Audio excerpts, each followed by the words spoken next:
शांत शाम में विक्रम अपने घर के दरवाजे पर एक रहस्यमयी चिट्ठी पाता है जिसमें लिखा होता है कि वह सच्चाई जानने के लिए आधी रात को पुरानी हवेली में आए।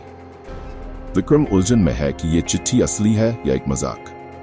वह इधर उधर टहलता है, तभी दरवाजे की घंटी बजती है, लेकिन दरवाजे के बाहर कोई नहीं होता।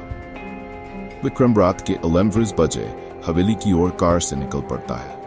रास्ता सुनसान और डरावना है, हवाओं की आवाज गूंज रही है। विक्रम पुरानी हवेली पहुंचता है जो जर्जर हो चुकी है।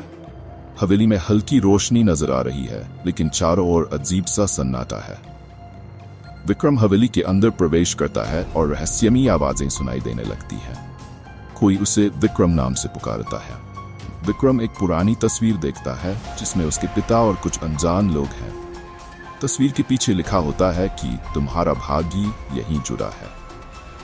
विक्रम एक गुप्त दरवाजा पाता है जो हवेली के तहखाने में जाता है। वह एक अंधेरे डरावने कमरे में प्रवेश करता है जहां अजीब आकृतियां दीवारों पर बनी है। विक्रम बक्सा खोलता है जिसमें वही चिट्ठी मिलती है, लेकिन इस बार उसमें एक नया संदेश होता है, तुम्हारी बारी है।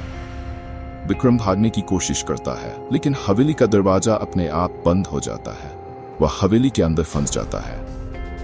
हवेली की दीवारों से रहस्यमयी आवाजें विक्रम को बताती हैं कि उसका परिवार एक अभिशाप का शिकार था और अब उसकी बारी है। विक्रम को यह समझ में आता है कि भाग्य उसे इस जगह तक लेकर आया है और इस डरावने सच से वह भाग नहीं सकता।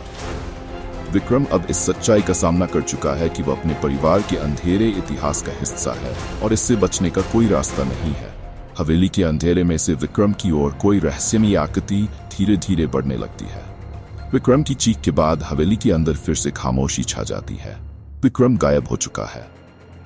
पुरानी हवेली एक बार फिर सुनसान और रहस्यमयी दिखती है, जैसे कुछ हुआ ही न हो।